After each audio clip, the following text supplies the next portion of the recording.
আজ 20শে জানুয়ারি 2026 আর এখন সময় প্রায় রাত 9টা। সন্ধে 7:20 ফ্লাইট নিয়ে ভিয়েতনাম থেকে 8:20 কম্বোডিয়ার সিয়াম রিপে এসে পৌঁছেছি আমরা। গাড়ি যথাসময়ে এয়ারপোর্টে এসে অপেক্ষা করছিল আমাদের জন্য।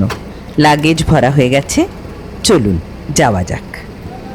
আপনাদের কয়েকটা তথ্য জানিয়ে রাখি। কম্বোডিয়াতে আসতে হলে ভারতীয়দের ই ভিসা নেওয়া প্রয়োজন। জার্নির প্রায় মাসখানেক আগে আমরা ই ভিসার জন্য অনলাইন অ্যাপ্লাই করি। পাসপোর্ট ও ফটো আপলোড করতে হয়। কম্বোডিয়াতে আমাদের হোটেল স্টের ভাউচার আর ফ্লাইট টিকিটও আপলোড করেছিলাম আমরা। 2-3 দিনের মধ্যেই ই ভিসা পাওয়া যায়, খরচা 30 USD। ট্রাভেলের 7 দিন আগে ই ভিসা পাওয়ার পর একটি ট্রাভেল ফর্ম ভরে ভিজিটর পাস অ্যাপ্লাই করতে হয়, যার কপি নিজের কাছে রাখবেন। ইমিগ্রেশনে দেখতে চাইলে দেখাতে হবে। ভিয়েতনামের মতো আমরা এখানে কোনো ট্রাভেল এজেন্সির সাহায্য নিইনি। আগোডার সাইট থেকে আইবিস সিয়াম রিপের হোটেল বুকিং করি এবং হোটেলকেই আমাদের এয়ারপোর্টে পিক আপ করবার জন্য গাড়ি পাঠাতে বলি। হোটেল একটি 6 সিটার SUV প্রোভাইড করে, যাতে যথেষ্ট লাগেজ স্পেস ছিল। খরচা পড়েছে $50। কথায় কথায় গাড়ি এসে দাঁড়ালো হোটেলের দরজায়। আইবিস সিয়াম রিপ হোটেলটি খুবই সেন্ট্রালি প্লেসড। আপনাদের জানিয়ে রাখি, কম্বোডিয়া আমরা সেভাবে ঘুরে দেখব না। কেবল সিয়াম রিপে অবস্থিত পৃথিবীর বিখ্যাত আঙ্কোর ওয়াট মন্দিরটি দেখবার জন্যই আমরা কম্বোডিয়াতে এসেছি। সিয়াম রিপে প্রচুর ফরেনারের যাতায়াত, তাই এখানে সর্বত্রই অ্যাকসেপ্টেড হয় USD। 322 এই হলো আমাদের ঘরের নাম্বার। আসুন ঘরটা একটু দেখাই। দরজা দিয়ে ঢুকে বাঁ দিকে প্রথমে একটা বড় ওয়ার্ড্রোব রয়েছে। দেখুন, একটা এক্সট্রা পিলো দিয়েছে, এই উপরে হ্যাঙ্গার্স রয়েছে, আর নিচে এখানে রয়েছে লকার। আসুন, এইখানে দিয়েছে একটা বড় আয়না, আর আয়নার পাশে একটা ছোট ওয়ার্ক ডেস্ক মতো রয়েছে, একটা টেবিল রয়েছে, আর এইটা হচ্ছে টিভি। ঘরে একটা জানলা রয়েছে, ছোটই জানলাটা, আর জানলার ওপেনিং হচ্ছে রাস্তার দিকে আর কি। এই হচ্ছে আমাদের বেড। আমরা আর একটা ডাবল বেড এরকম রুম পাইনি, এখানে 2টো সিঙ্গেল বেড রয়েছে আর কি। পিছনের দিকটা এরকমভাবে একটু ডেকোরেট করা রয়েছে। হ্যাঁ, এরপরে বেডের পাশে এই একটা টেবিল, তাতে tea coffee sachet, kettle, water বটলগুলো, আরও ওয়াটার বটল, একটা ইন্টারকমও রয়েছে। একটু ভুল বলেছিলাম, জানলাটার ওপেনিং রাস্তার দিকে নয়, জানলাটার ওপেনিং অ্যাকচুয়ালি হোটেলের ভিতরের দিকে। ওই দেখুন নিচে রিসেপশনটা দেখতে পাওয়া যাচ্ছে, আর এইটা হচ্ছে মাঝখানে একটুখানি ডেকোরেট করা আর কি। আসুন এবার বাথরুমটা দেখিয়ে দিই। বাথরুমটা বেশ ছোট, তবে ঠিক আছে, যেমন হয় আইবি স্টাইল হোটেলে সমস্ত রকমের ফেসিলিটি থাকে। এই যে টাওয়ালগুলো দেয়া রয়েছে কমন, এপাশে বেসিন টোটালি ইন হোয়াইট, আর এই পাশে যে শাওয়ার এরিয়াটা সেটা আলাদাভাবে রয়েছে, অর্থাৎ ডেডিকেটেড শাওয়ার এরিয়া, আর এইখানে টয়লেটারিজগুলো দেওয়া রয়েছে আর কি। মোটামুটি এইরকম ঘর। চেক ইন করার পর মালপত্র ঘরে রেখেই বেরিয়ে পড়লাম। আইবিস সিয়াম রিপ একেবারে জমজমাট জায়গাতে। হোটেলের একদিকে নাইট মার্কেট, অন্যদিকে পাব স্ট্রিট। আমরা ঠিক করলাম নাইট মার্কেটই প্রথমে ঘুরে দেখব, কারণ পাব স্ট্রিট তো অনেক রাত পর্যন্ত খোলাই থাকে।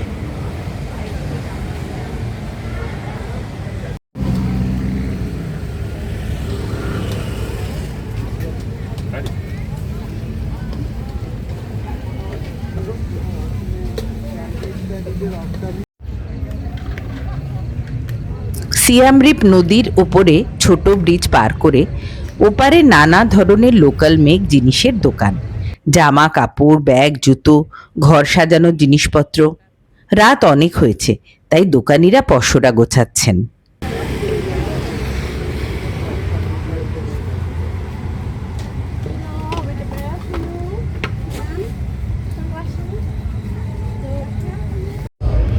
আমরা পাব স্ট্রিটে চলে এলাম। হোটেল থেকে হেঁটে মাত্র 2 মিনিট। দারুণ হ্যাপেনিং জায়গা এই পাব স্ট্রিট। কম্বোডিয়ার নাইট লাইফের হৃদয় বলা যেতে পারে। চারধারে লাইভ মিউজিক, রেস্টুরেন্ট, বার, নানা ধরনের পানীয় আর ডাইভার্স স্ট্রিট ফুডের স্বর্গ এই জায়গা।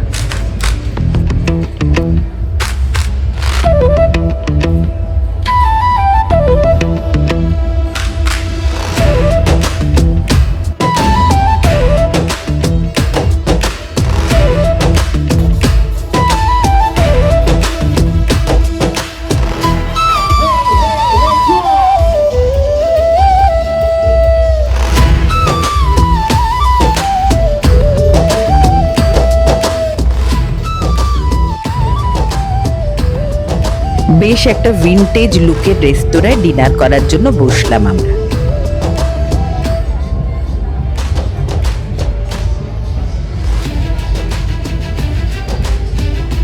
কম্বোডিয়ার অমকের খ্যাতি অনেক শুনেছি, আজ টেস্ট করবার সুযোগ পেলাম।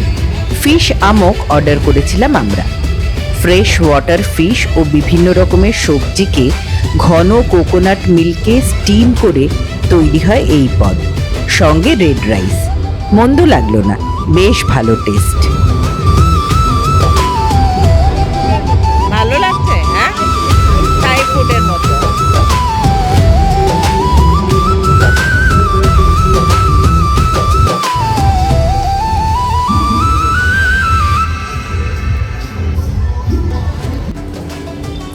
সকাল সকাল হোটেলেই ব্রেকফাস্ট সারলাম আমরা, কারণ আজ আমরা ঘুরে দেখব আঙ্কোরওয়াট টেম্পল কমপ্লেক্স।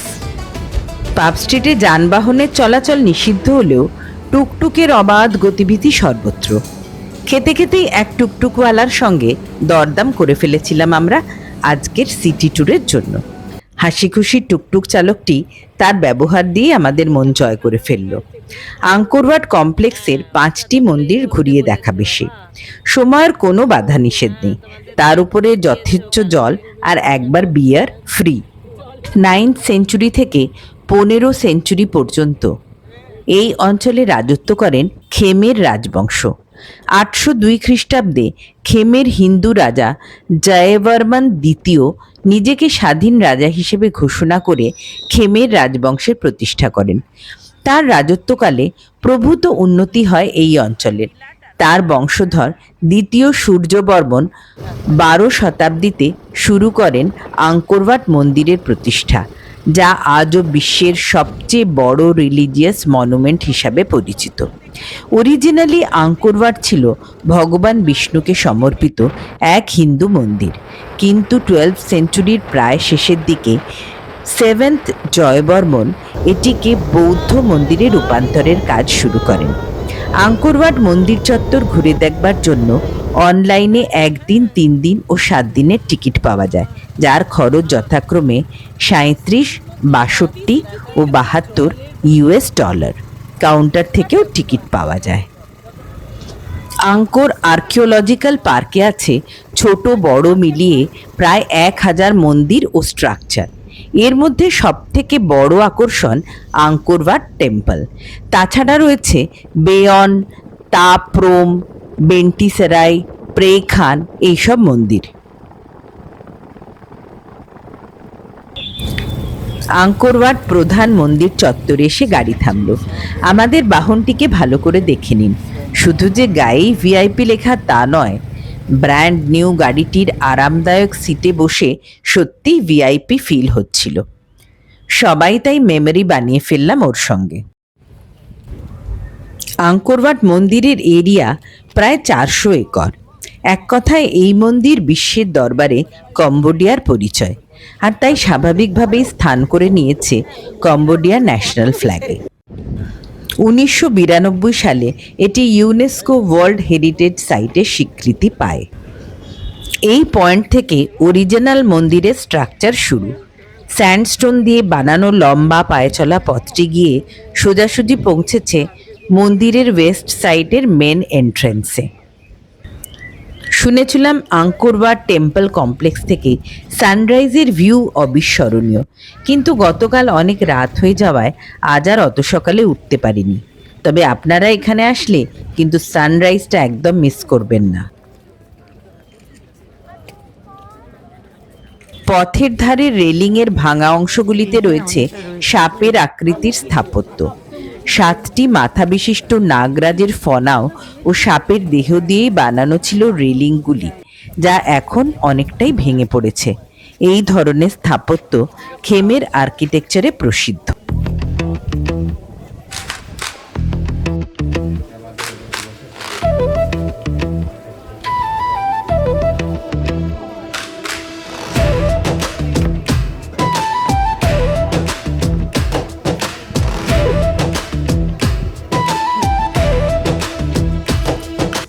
প্রধান মন্দির ঘিরে রয়েছে বিশাল বাউন্ডারি ওয়াল। এই ওয়ালেও রয়েছে সুন্দর স্থাপত্যের নিদর্শন। ওয়াল থেকে মেন মন্দিরও বেশ দূরে। দুপাশের বাগানে সবুজ ঘাসের গালিচা যত্ন করে বানানো ও সংরক্ষিত হচ্ছে।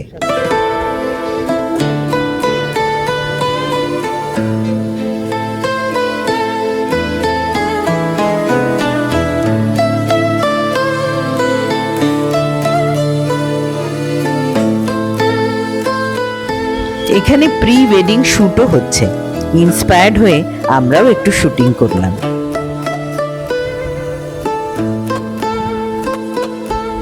এই বিশাল মন্দির বিখ্যাত তার massive scale architecture, intricate carving আর ইউনিক ডিজাইনের জন্য। মন্দিরের একেবারে মধ্যস্থলে রয়েছে 5টি সুউচ্চ চূড়া, যা মাউন্ট মেরুর 5টি শৃঙ্গের প্রতীক।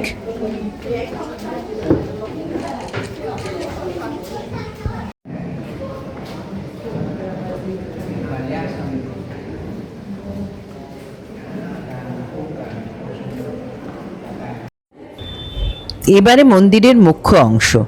মন্দিরের দেওয়ালে দেওয়ালে সে যুগের অপূর্ব কারুকার্য আজও সোচ্চার হয়ে আছে। দেওয়ালে অসংখ্য অপ্সরার মূর্তি যেন দেবতার আবাহনে লিপ্ত।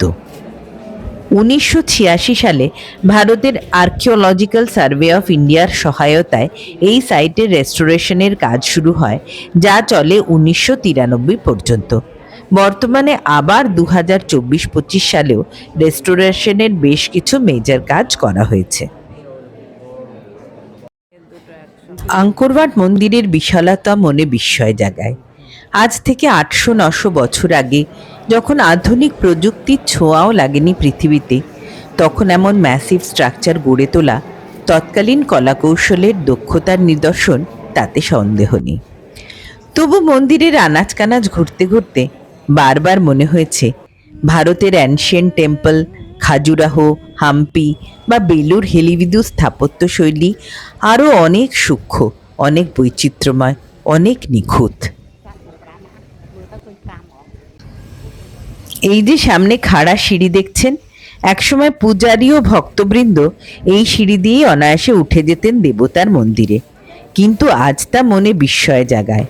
এত সংকীর্ণ, এত খাড়া সিঁড়ি বেয়ে কিভাবে উঠতেন তারা? রেলিংয়েরও কোনো ব্যবস্থা ছিল না। আজ অবশ্য ট্যুরিস্টদের সুবিধার্থে আলাদা সিঁড়ি ও রেলিংয়ের ব্যবস্থা করা হয়েছে। সেই পথেই পৌঁছলাম ওপরে।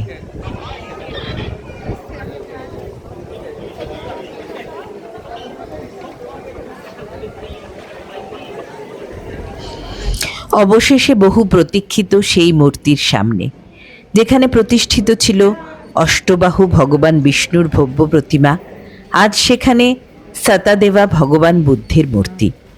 1300 বা 1400 শতাব্দীতে খেমের রাজবংশ বৌদ্ধ ধর্ম গ্রহণ করার পর এই ট্রান্সফরমেশনের কাজ করা হয়।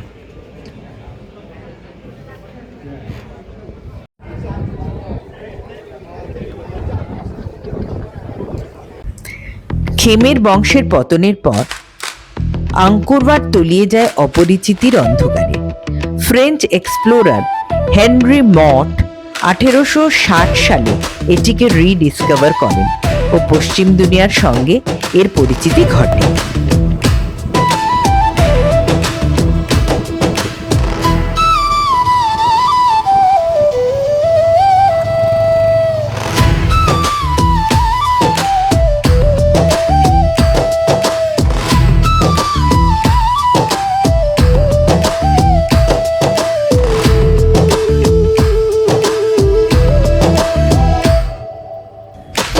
আমাদের নেক্সট স্টপ বেয়ন্ড টেম্পল, যা আঙ্কোরবাট টেম্পল কমপ্লেক্সের আর এক বড় আকর্ষণ।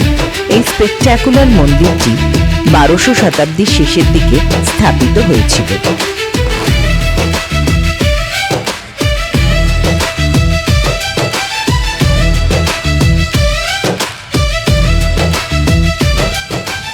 আমরা হয়তো 3-4টি মন্দিরই দেখব, কিন্তু আঙ্কোরবাট কমপ্লেক্সে আছে কম করে 1000 মন্দির ও স্ট্রাকচার, যার নিদর্শন ছড়িয়ে আছে এই মন্দির নগরীর দিকে দিকে।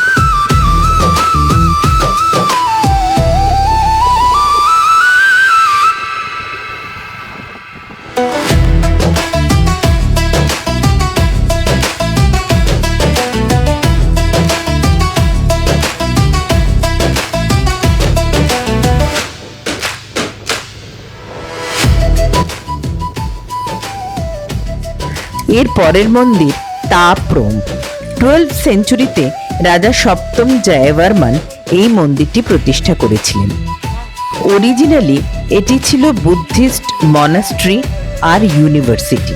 এটি একটি ইউনেস্কো ওয়ার্ল্ড হেরিটেজ সাইট। 2001 সালে টুম রাইডার ফিল্মের শুটিংয়ের পর এই মন্দিরটি আন্তর্জাতিক প্রসিদ্ধি পায়। এই মন্দিরটির রেস্টোরেশনের কাজেও আমাদের আর্কিওলজিক্যাল সার্ভে অফ ইন্ডিয়ার অবদান রয়েছে।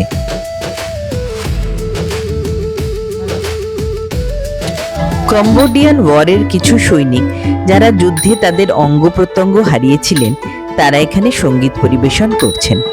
দেখুন, এদের আর্টিফিশিয়াল লিম্বগুলি খুলে পাশে রাখা রয়েছে। এখানে আসলে অবশ্যই এদের কিছু সাহায্য করার চেষ্টা করবেন।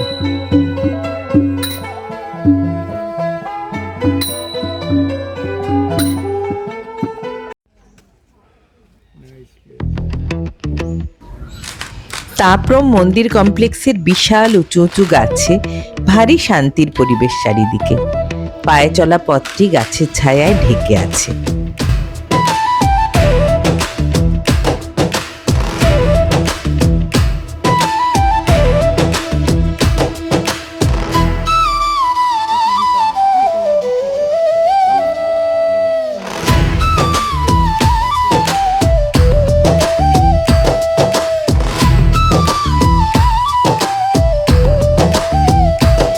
এই মন্দিরটি বেশ ভালো লাগলো আমার। মন্দিরের কারুকার্য যেন অনেক বেশি স্পষ্ট, অনেক বেশি জীবন্ত। আঙ্কোরবাট মন্দিরের থেকেও এই মন্দিরটি বেশি পিকচারাস্ক লাগলো। আর যারা স্টিল ফটোগ্রাফি করতে ভালোবাসেন, তাদের পক্ষে এই মন্দিরটি স্বর্গ। ইনস্টাগ্রাম রিলের জন্য এই স্পট আইডিয়াল।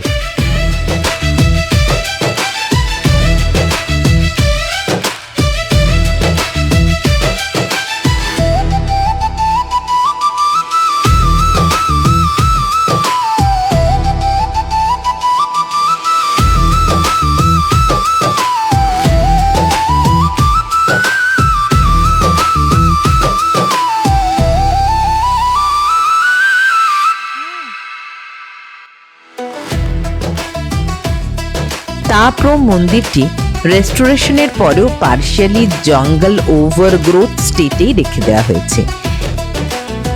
আর এর একটি বৈশিষ্ট্য, মন্দিরের দেওয়ালে গজিয়ে ওঠা দুটি বিশালকায় সিল্ক কটন ট্রি। রূপালি চকচকে কাণ্ডে সূর্যের আলো যেন পিছলে পড়ছে।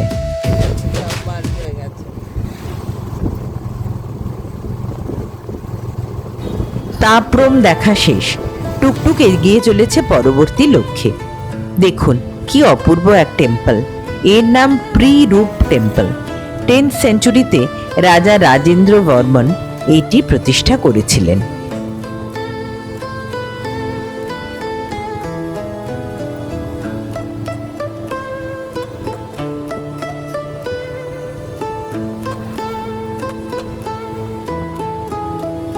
আমরা আর নামলাম না।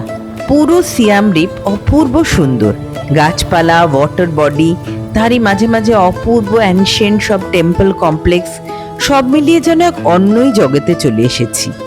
সময় যন্ত্র যেন এনে ফেলেছে 1000 বছরের পুরনো পৃথিবীতে।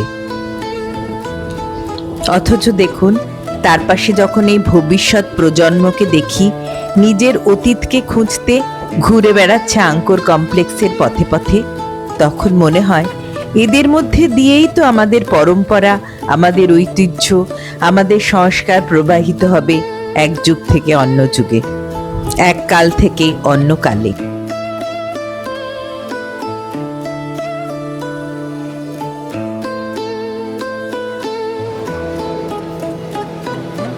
রাতে ডিনার করলাম মোরাকোট আঙ্গোর রেস্টুরেন্টে, যেখানে রূপরি প্রাপ্তি কম্বোডিয়ার রিজিওনাল ও ফোক কালচারের ঝলক।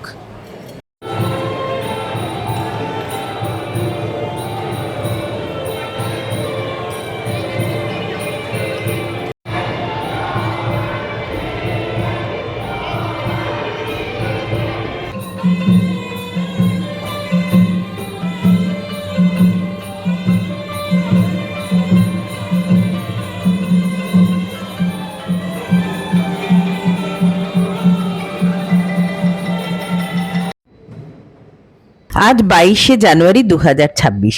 আজ শেষ হলো আমাদের 12 দিন ব্যাপী ভিয়েতনাম কম্বোডিয়া সফর। সিয়াম রিপ থেকে কলকাতা হয়ে ফিরে যাব মুম্বাই। সঙ্গে নিয়ে যাচ্ছি একরাশ মধুর স্মৃতি।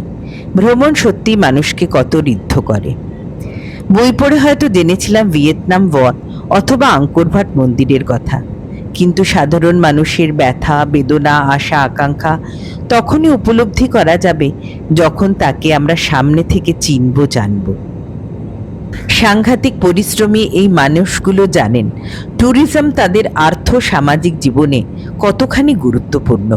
তাই তাদের ব্যবহারেও রয়েছে সেই আপ্যায়নের ছাপ, সেই প্রফেশনালিজম। যে কম্বোডিয়া সম্বন্ধে অনেক নেগেটিভ তথ্য শুনেছিলাম সোশ্যাল মিডিয়া প্ল্যাটফর্মে, সেখানে এসেও মুগ্ধ হলাম তার সাধারণ মানুষের ব্যবহারে। এই কয়েকদিন নির্ভয়ে নির্দ্বিধায় রাতে বিরেতে চষে বেরিয়েছে ভিয়েতনাম ও কম্বোডিয়ার অলিগলি, কিন্তু বিন্দু মাত্র অস্বস্তিজনক পরিস্থিতিতে পড়তে হয়নি। এমনই হোক আমাদের দেশ, এমনই হোক আমাদের পৃথিবী। প্রথম এপিসোডে আপনাদের জানিয়েছিলাম লাস্ট এপিসোডে পুরো ট্যুরের খরচ খরচার একটা হিসেব দেব। আমাদের এই ট্যুর পার্শিয়ালি নিজেরা করেছি আর পার্শিয়ালি লোকাল ট্রাভেল এজেন্সির সাহায্য নিয়েছি। ট্যুরের আইটিনারি বানিয়ে আমি যোগাযোগ করি ভিয়েতনাম বেসড ট্রাভেল এজেন্সি vietnam.in-এর সঙ্গে। আমার আইটিনারি অনুযায়ী গাড়ি, হোটেল ও ট্যুরিস্ট স্পটগুলি ঘুরিয়ে দেখাবার ব্যবস্থা এনারা করে দেন। ভিয়েতনামে আমাদের এন্ট্রি পয়েন্ট হানই এয়ারপোর্টে পিক আপ থেকে শুরু করে 20th জানুয়ারি ভিয়েতনাম ছেড়ে যাবার সময় হোচিমিন সিটির এয়ারপোর্ট ড্রপ করা পর্যন্ত যাবতীয় গাড়ির ব্যবস্থা এরাই করে দেন, সঙ্গে সমস্ত হোটেলের বুকিং আর সব ট্যুরিস্ট স্পটগুলোর এন্ট্রি টিকিটও এনারাই দিয়েছেন। তবে ফুড পুরোপুরি ইনক্লুডেড ছিল না, বলতে পারেন 50% ফুড এদের ট্রিপে ইনক্লুডেড ছিল, আর বাকি আমরা নিজেরা অ্যারেঞ্জ করেছি। দেখে নিন আমাদের ভিয়েতনাম কম্বোডিয়া টোটাল ট্যুরের পার হেড খরচা। এটা মোটামুটি মেজর হেডসের। ভিডিওটাকে একটু পজ করে খরচাগুলো দেখে নিন। আজকের ভিডিও এখানেই শেষ করলাম। আমার প্রয়াস যদি আপনাদের ভালো লেগে থাকে তবে আমার চ্যানেলটিকে সাবস্ক্রাইব করুন। আপনাদের আগ্রহ আমার ভিডিও বানানোর ইচ্ছাকে বহুগুণ বাড়িয়ে দেবে। পাশে বেল আইকনটি প্রেস করলে আমার সব নতুন ভিডিওর নোটিফিকেশন আপনারা ইমিডিয়েটলি পেয়ে যাবেন। আর সেসবার আগে যদি একটা লাইক দিয়ে দেন, that will make my day. খুব তাড়াতাড়ি আবার দেখা হবে নতুন কোনো জায়গায় নতুন কোনো ভিডিও নিয়ে। ততক্ষণ পর্যন্ত খুব ভালো থাকবেন, আনন্দে থাকবেন।